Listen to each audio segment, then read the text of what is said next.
berarti dari kos langsung ke sini gitu ya. Kosnya di mana? Saya kosnya di Bareng. Bareng itu yang di Ijen lurus. Iya, betul. Oke, bagaimana kabar Mbak Helma hari ini? Harinya alhamdulillah sehat Bu. Tidak sakit sama sekali. Baik aja ya. Oh iya, maaf ya Kak. Tadi alhamdulillah sehat ya. Kalau apakah sekarang sedang bad mood mungkin atau senang hari ini? Hari ini cukup senang Kak. Oke, jadi ini Mbak Helma gitu ya. Nah, keseharian Mbak Helma nih apa akhir-akhir ini? Akhir-akhir ini saya selain kuliah ya, kalau kuliah yang full dari Senin sampai Jumat saya full. Terus saya biasanya sama ngurusin bisnis saya sih. Saya kebetulan punya beberapa bisnis. Oh, jadi Mbak Helma itu selain kuliah gitu ya. Berarti Mbak Helma ini sama ada bisnis gitu Iya, ya. Bisnis apa Mbak? Saya ada bisnis kayak jualan mani-mani seperti itu, sama ini kayak ngejokiin, bukan ngejoki ya, kayak plagiasi gitu loh, tulitin. Nah, kayak gitu. Jualan mani sama kayak cek turnitin. Iya. Oke, sebelum kita berlanjut nih untuk konseling kita ngobrol lebih jauh. Nah, apakah Mbak Helma datang ke sini ada yang ingin disampaikan dengan saya? Ya, saya merasa susah mengatur waktu sih, Kak. Oke, susah mengatur waktu. Nah, sebelumnya apakah Mbak Helma ini pernah melakukan konseling sebelumnya? Belum pernah. Oke, jadi ini pertama kalinya gitu ya. Oke, jadi karena ini pertama kalinya gitu ya Mbak Helma melakukan konseling dengan saya. Jadi dalam konseling ini nanti itu Mbak Helma nggak perlu takut kayak di sidang atau bagaimana, karena nanti kita akan saling sharing gitu ya, kita saling bercerita tentang apa yang menjadi permasalahan Mbak Helma akhir-akhir ini. Kemudian dari sini saya sebagai konselor dan Mbak Helma sebagai konseling, di mana nantinya semua keputusan atau semua tujuan yang Mbak Helma mencapai itu nanti Mbak Helma dapat lakukan secara mandiri gitu ya. Jadi saya di sini sebagai fasilitator saja itu, dan Mbak Helma nggak perlu khawatir jika nanti Mbak Helma kayak takut gitu ya untuk mengungkapkan semua ceritanya, karena dalam konseling itu ada menerapkan asas kerahasiaan gitu ya. Jadi di sini hanya saya dan Mbak Helma yang mengetahuinya gitu ya. Jadi nggak perlu khawatir kalau cerita Mbak Helma bocor ke siapa-siapa, karena saya menerapkan asas kerahasiaan tersebut. Oke, untuk konseling kita kali ini apabila berjalan selama 40 sampai 65 menit, apakah menurut Mbak Helma sendiri cukup atau mungkin dibutuhkan waktu lebih? Menurut saya cukup sih, karena setelah ini saya juga ada kegiatan lain, jadi 40 atau 45 menit masih bisa. Oke, jadi kita sepakat ya waktu yang kita gunakan sebaik mungkin ini selama konseling pertemuan ini selama 40 sampai 45 menit. Oke, apakah Mbak Helma sudah siap untuk melakukan konseling? Iya, saya sudah siap. Oke, nah duduknya ini apa sudah nyaman? Iya, sudah nyaman. Oke, nah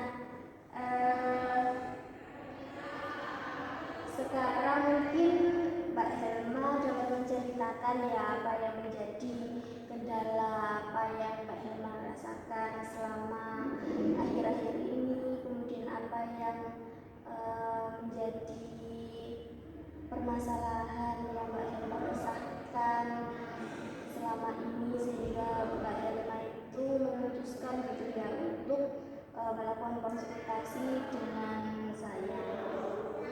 Jadi saya kan seperti yang saya katakan tadi ya, saya kuliah sambil bekerja meskipun dengan saya sendiri.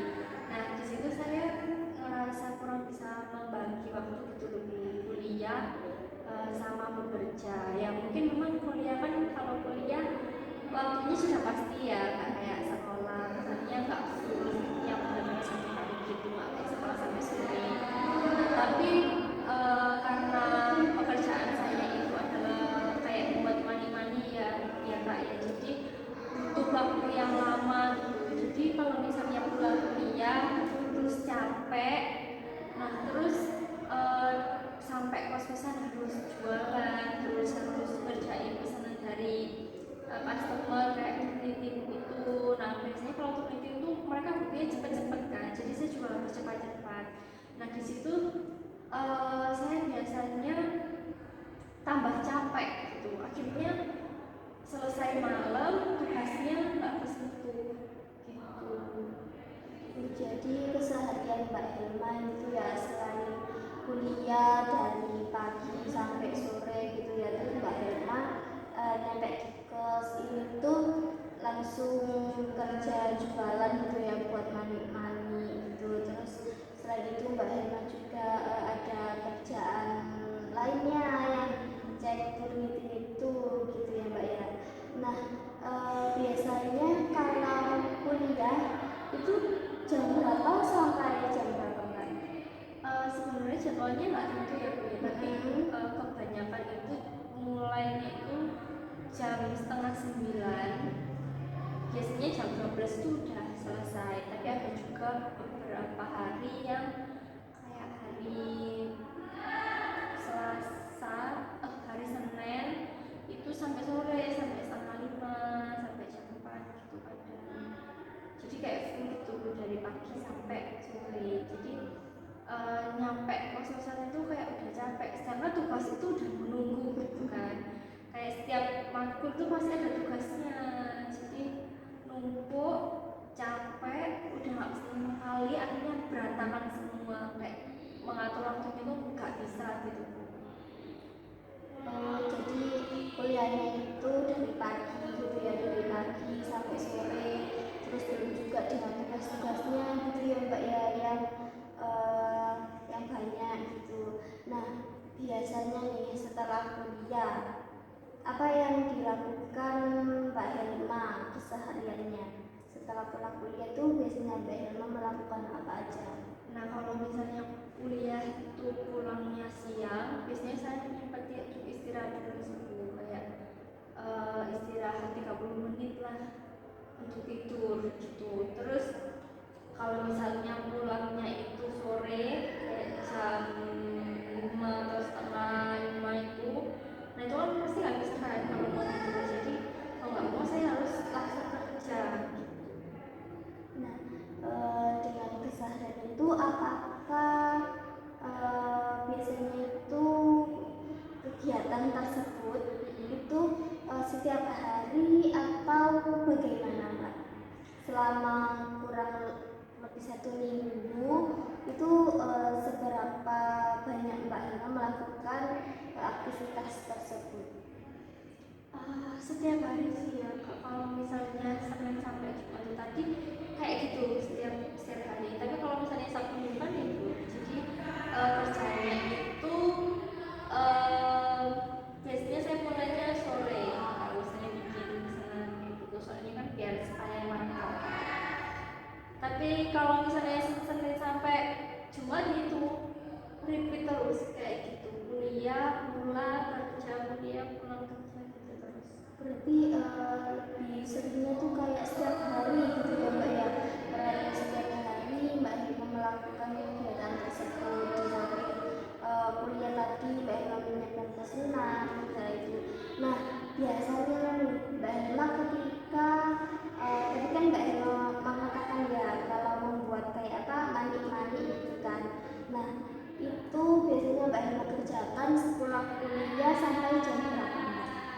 Kalau itu bisa tergantung pesanan ya. Kalau misalnya pesanannya banyak lebih dari 10, itu bisa 2 jam lebih untuk membuat manik-manik itu. Tapi kalau misalnya pesanannya lagi sedikit, itu 1 jam itu udah selesai biasanya. Jadi tergantung kayak seberapa banyak pesanan yang didapatkan gitu ya Mbak. Iya. Nah ketika Mbak Helma nih waktu berada di situasi tersebut, apa perasaan yang muncul atau emosi apa sih yang Mbak Helma rasakan ketika berada di situasi tersebut? Itu kan itu ya kuliah, terus belum mengerjakan tugasnya, terus juga perlu membuat pesanan-pesanan itu. Kalau yang paling pertama itu sebenarnya itu capek sih. Jadi kayak ngerasa capeknya tuh bener-bener capek gitu. Karena mungkin istirahatnya juga kurang, terus bangunnya pagi kayak gitu.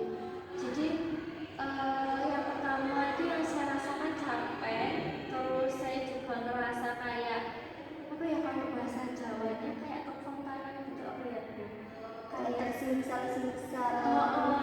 kayak gitu, kayak semua itu harus dilakukan secara buru-buru gitu loh Kak. Jadi kalau misalnya perusahaan banyak itu, nah itu biasanya saya nggak bisa ngerjain tugas. Sedangkan kadang tugasnya itu apalagi sekarang PPK itu banyak tugas yang mandiri daripada kerja kelompokan. Jadi nggak ada yang, kalau berkelompokan mungkin lebih enak ya dibagi tugasnya, tapi kalau mandiri itu saya lebih fokusnya sendiri kan. Jadi itu yang bikin susah, capek sama terkontal-kontal. Jadi selama pesannya Mbak Helma itu selalu merasa capek ketika disitu terkontal-kontal ketika melakukan mengerjakan tugas individu selama PPK ini, kemudian juga perlu mengerjakan tugas lagi gitu ya Mbak ya. Oke, tujuan utama nih dari Mbak Helma sendiri melakukan konseling ini itu apa tujuan yang ingin dicapai dari Mbak Helma sendiri? Saya ini bisa mengatur waktu dengan baik sih.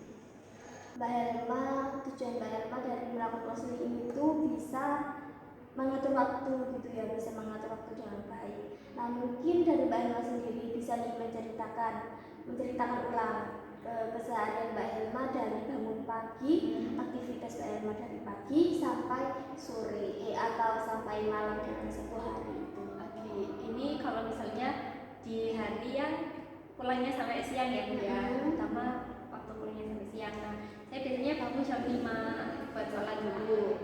Jam 5 sholat, habis itu kalau misalnya saya nggak mau masak, ya saya tidur lagi sampai jam kuliah. Biasanya jam kuliah itu 8:30, berarti saya tidur lagi sampai jam 7.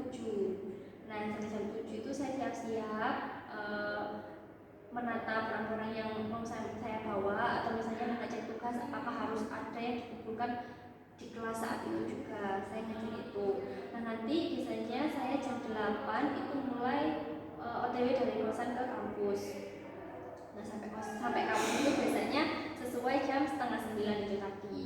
Nah setelah itu biasanya kelas sampai siang, maksimal kalau siang itu sampai jam 1 itu. Terus habis itu pulang ke kosan dulu. Kalau misalnya nggak ada teman-teman yang ngajak main, itu biasanya pulang dulu ke kosan buat makan siang sama istirahat siang. Biasanya jam 3 itu saya sudah bangun lagi untuk mengerjakan pesanan. Nah alhamdulillahnya karena akhir-akhir ini pesanan itu lumayan banyak, jadi saya mulainya jam 3:30 itu sudah mulai. Terus biasanya itu sampai jam 6 itu selesai, udah packing, udah semuanya. Terus saya coba melihat pesanan dari yang dikirim tadi. Nah karena sekarang lagi banyak orang-orang yang sempro yang sedang kayak gitu, perlu kayak gitu. Nah jadi saya perlu mengecek secara berkala dan apakah ada yang mau order tour meeting di saya itu. Nah itu saya cek, kalau misalnya nggak ada Udah saya lanjut buat kirim pesanan. Tapi kalau misalnya ada saya urus dulu itu. Nah maksimal saya kirim pesanan itu jam setengah 8 malam. Jadi jam 7 itu saya harus sudah OTW.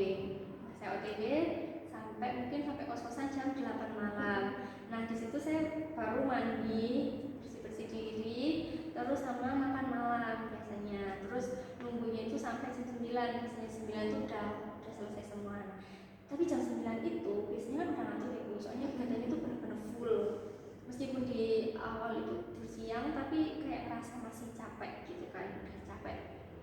Terus setengah 9 itu, jam 9 itu biasanya saya sempetin buka laptop dulu, kayak entah nanti saya ketiduran atau gimana, tapi saya mungkin buka laptop dulu gitu. Terus kalau udah saya ngerjain tugas, terus biasanya paling malam itu saya ngerjain tugas itu jam 12, kalau enggak setengah 1. Nah itu karena saya itu seharian itu jarang kayak scroll sosmed atau TikTok atau Instagram kayak gitu, jadinya sebelum tidur saya scroll dulu. Jadi kalau misalnya saya nutup tugas jam 12, saya scroll dulu, akhirnya tidurnya jam 1 kayak gitu. Nanti kembali lagi jam 5. Nah kalau misalnya hari saya itu padat sampai sore kuliahnya, jadi setengah 9 kayak yang tadi jam 5 itu nanti saya bangun. Tapi kalau misalnya pulangnya sore, saya biasanya bekal masak dulu. Jadi saya nggak langsung tidur, saya masak dulu, nanti selesai saya langsung mandi, siap-siap buat berangkat ke kampus setengah 9.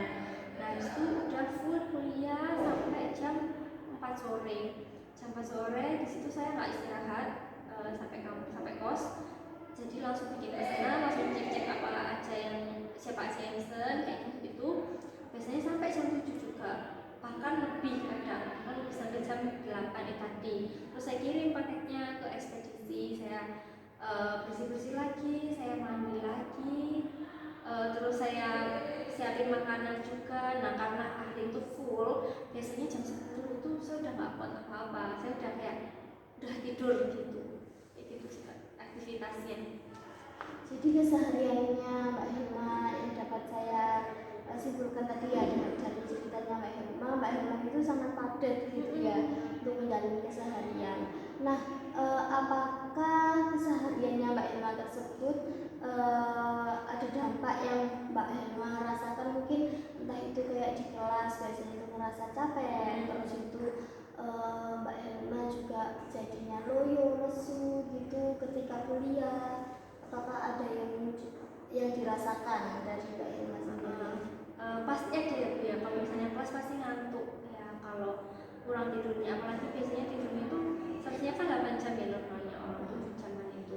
Nah saya tuh kalau misalnya tidurnya jam 1 misalnya, berarti kan cuma ada waktu 4 jam saya tidur. Terus kalau misalnya aktivitasnya full, misalnya saya tidur jam 10, bangunnya jam 5 pagi, tapi kan besoknya itu full lagi gitu kan. Jadi pasti kalau di kelas ngantuk, terus capek, akhirnya di situ saya nggak fokus sama pelajaran, terus ngerjain tugas juga yang penting ngumpulin kayak gitu kan, soalnya deadline-nya itu ngejar deadline-nya itu tadi.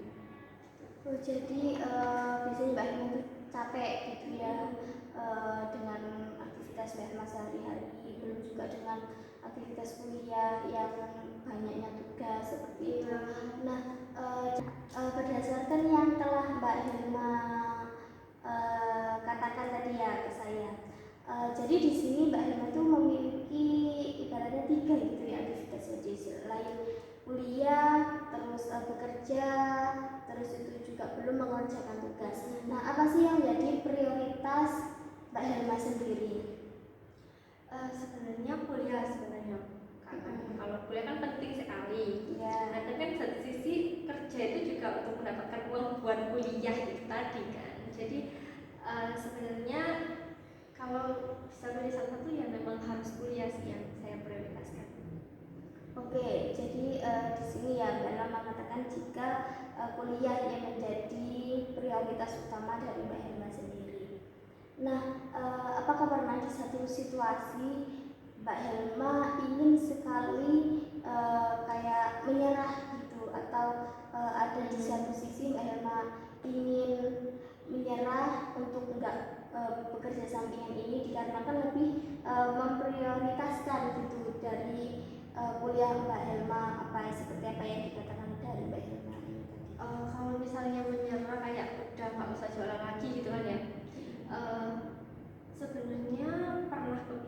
tapi sedikit. Tapi saya berpikir lagi kalau misalnya saya nggak jualan ini, ya gimana saya mendapatkan uang buat kuliah ini, karena prioritas saya kuliah, jadi saya harus bisa menghasilkan sesuatu uang gitu untuk membayar kuliah saya, meskipun kuliah saya gratis sekarang, tapi kan untuk gaya hidup nggak ada yang nanggung kan. Jadi ya sebisa mungkin untuk kebutuhan sehari-hari saya, ya saya dapatkan dari jualan gitu. Oke, berdasarkan motivasi nih yang telah Mbak Helma sampaikan tadi. Nah, tadi kan Mbak Helma juga mengatakan gitu ya, jika tujuan utama Mbak Helma mengikuti konseling ini tuh untuk lebih bisa gitu ya memanage waktu atau mengatur waktu Mbak Helma antara kuliah kemudian juga dengan kerja sampingan tersebut. Oke, dari sini kita secara bersama-sama nih untuk menentukan prioritas utama dari Mbak Helma sendiri secara lebih spesifik. Mungkin Mbak Helma misalnya Mbak Helma ingin lebih mengutamakan mengerjakan tugas terlebih dahulu sepulang kuliah, seperti itu contohnya. Nah, kan agar bisa mencapai dari goals yang Mbak Helma sampaikan tadi. Kalau untuk sekarang apa ya Kak, mungkin karena fokus saya itu kuliah tadi ya, berarti saya harus mengurangi jualan saya, kayak karena yang menjadi masalah utama kan di sini jualannya ini lumayan mengganggu untuk kuliah saya gitu kan ya. Nah berarti saya harus mengurangi intensitas saya untuk berjualan, mungkin seperti itu ya Kak. Oke, mengurangi intensitas jualan seperti itu ya. Kemudian apakah ada strategi lain yang ingin Mbak Helma lakukan untuk mengurangi untuk mencapai goalsnya ini tadi? Kalau misalnya untuk mengurangi intensitas jualan tadi, mungkin saya nggak terlalu muluk-muluk apa ya, kayak mencari orderan gitu mungkin kayak. Jadi biasanya saya kan karena lagi butuh banget kayak gitu, biasanya saya kayak promosinya itu gencar gitu, misalnya sampai masa-masa iklan kayak gitu. Nah tapi mungkin karena sekarang saya fokus utamanya adalah bukan membesarkan bisnis tapi saya ingin kuliah, mungkin saya kayak santai aja gitu. Kalau misalnya ada ya udah, kalau misalnya nggak ada ya wis tidak apa-apa kayak gitu.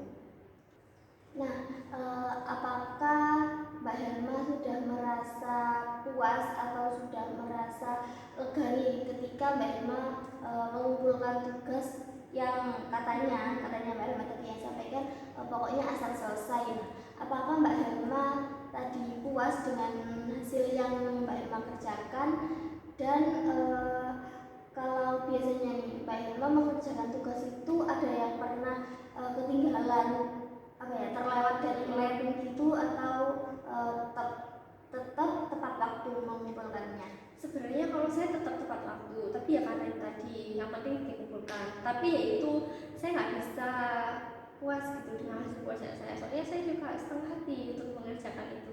Yang penting selesai aja, yang penting nggak lewat deadline, itu aja. Jadi ya apa ya, rasanya itu kayak takut iya nilainya jelek, tapi kayak mau gimana lagi, yang penting semua bisa jalan gitu loh Kak. Itu pikiran saya sekarang. Tapi meskipun kayak gitu ya susah kayak atur waktunya, karena ya saya juga pengen fokus ke kuliah, tapi ya saya nggak bisa meninggalkan jualan saya ini.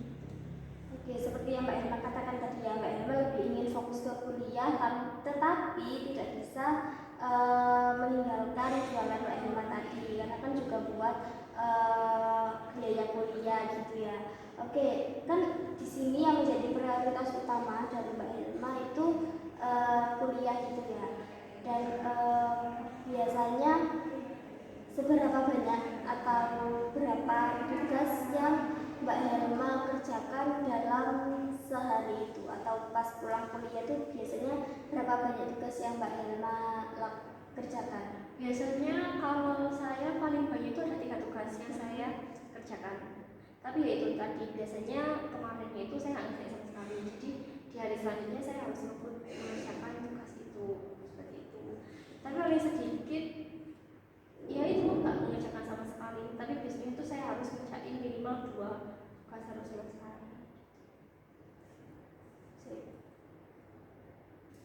Oke, apakah biasanya kan sehari 3 kali gitu ya mengerjakan tugas.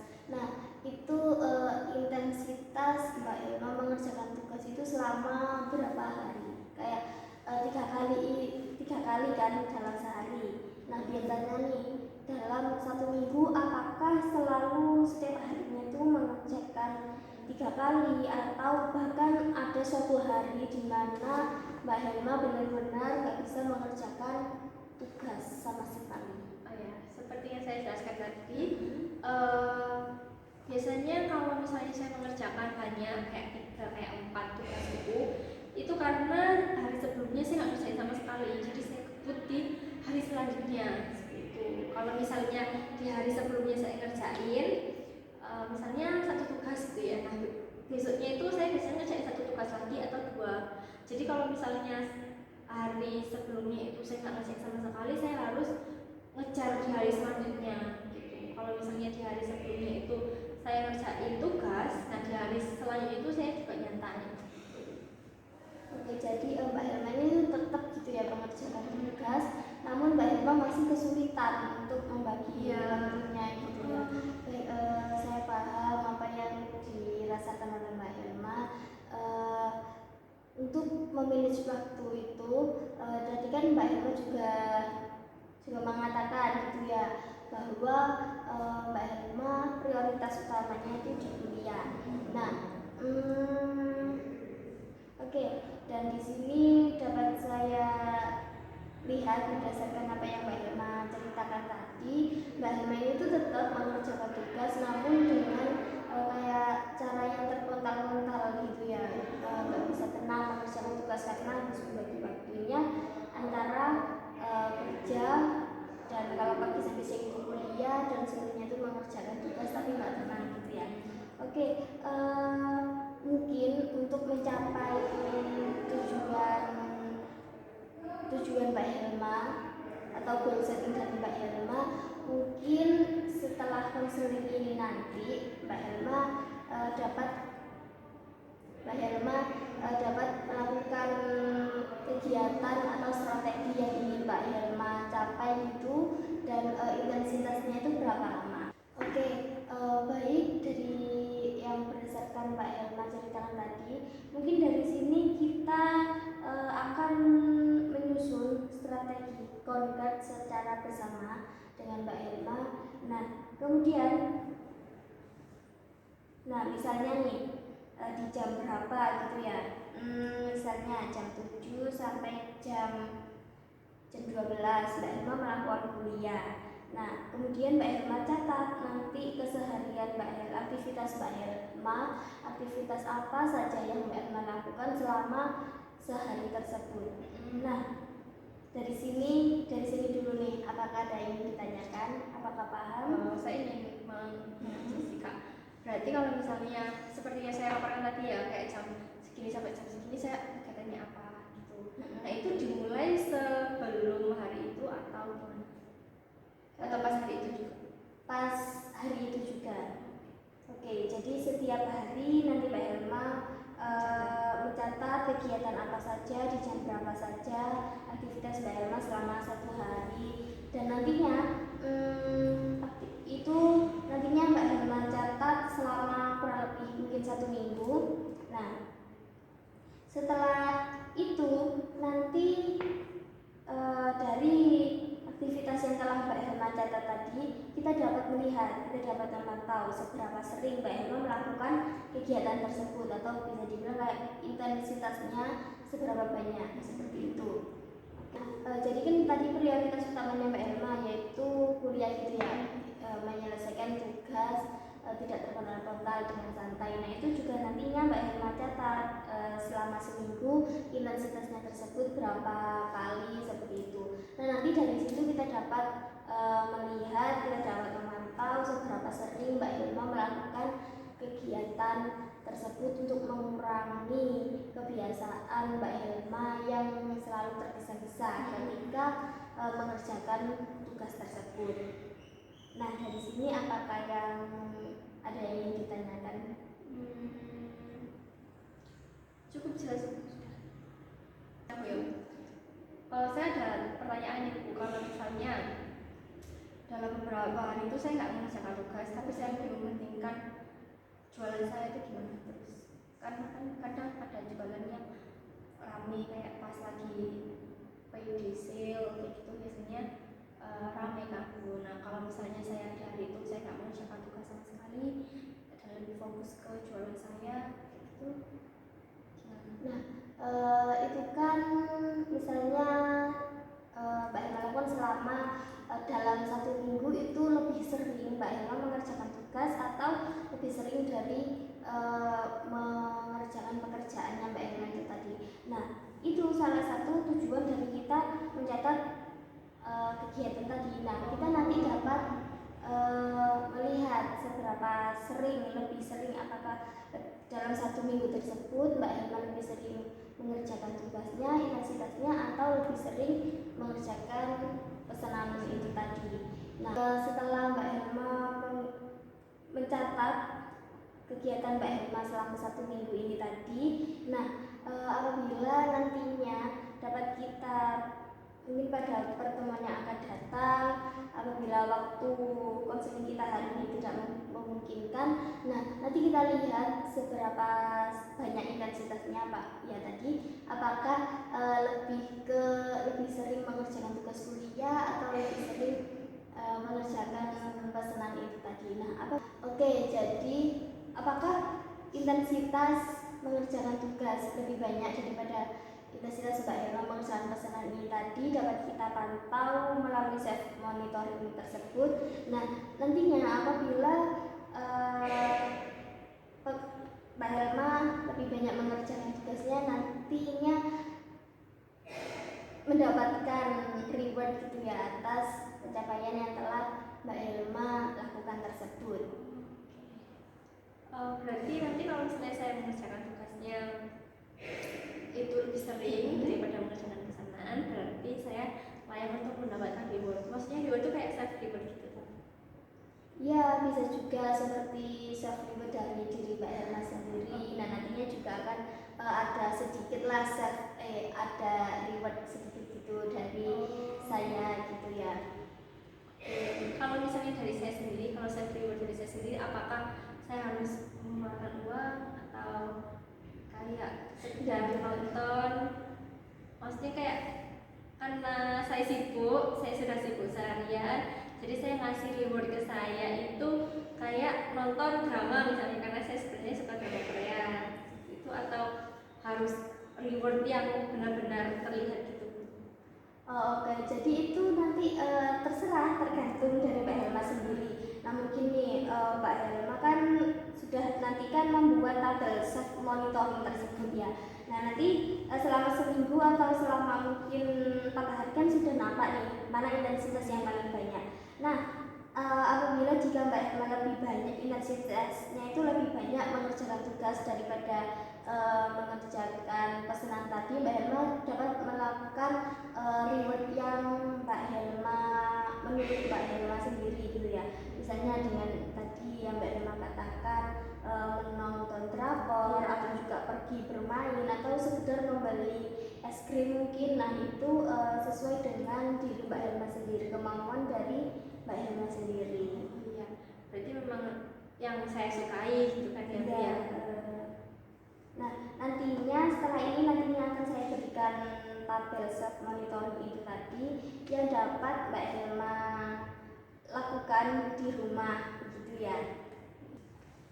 Nah, dari sini mungkin apakah ada sesuatu lain yang Mbak Helma ingin sampaikan dengan saya, atau masih ada kayak kegelisahan unek-unek yang ingin Mbak Helma sampaikan dengan saya?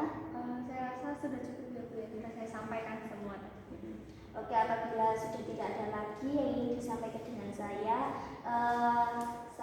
dapat apa itu? Iya, sebelum saya menutup konseling ini dapat saya ringkas gitu ya. Dari Mbak Helma itu mengalami permasalahan sulit gitu ya membagi waktu antara kuliah, kemudian juga Mbak Helma ada pekerjaan lain gitu ya, yang tadi itu meeting, kemudian juga mengerjakan pesanan kayak money gitu ya. Dan tujuan dari Mbak Helma melakukan konseling itu agar lebih bisa mengatur waktu, agar lebih bisa memanage waktu antara ketiganya tersebut. Dan Mbak Helma juga telah menentukan gitu ya prioritas utamanya yakni kuliah. Dengan Mbak Helma ingin gitu mencapai beberapa strategi, salah satunya dengan melakukan self monitoring atau monitoring diri, pemantauan diri, dengan Mbak Helma mencatat keseharian Mbak Helma melakukan apa saja serta frekuensinya berapa kali dalam satu minggu gitu ya. Dan mungkin untuk pertemuan selanjutnya dikarenakan waktu kita hampir habis, kita nantinya pada pertemuan selanjutnya akan mengevaluasi gitu ya, akan mengevaluasi self monitoring tersebut. Apa lebih banyak mengerjakan pesanan gitu ya daripada mengerjakan tugas. Nah, nantinya pada pertemuan selanjutnya kita akan mengevaluasi hasil tersebut. Nah, dari sini apakah ada yang ingin disampaikan lagi? Apakah ada yang ingin Kalau dari saya sudah sibuk, saya sudah cukup jelas. Oke, dari sini jadinya tidak ada yang ingin disampaikan lagi ya teman saya. Oke, mungkin karena Mbak Helma di sini siap-siap gitu Mbak ya, mungkin ada kegiatan lain dan ini nampaknya waktu kita juga hampir habis gitu ya. Mungkin konseling pada siang hari ini dapat saya cukupkan. Terima kasih karena Mbak Helma sudah melakukan konseling, bercerita dengan saya, menceritakan apa yang menjadi permasalahan, kegelisahan Mbak Helma akhir-akhir ini. Dan dari sini juga Mbak Helma sudah nampak gitu ya untuk mencapai goal setting yang ingin Mbak Helma capai gitu. Dan pada pertemuan selanjutnya juga kita nantinya Mbak Helma membawa gitu ya tabel self monitoringnya, dan kita nanti evaluasi bersama pada pertemuan berikutnya gitu ya. Baik, mungkin ini konseling pada hari ini saya akhiri begitu ya Mbak.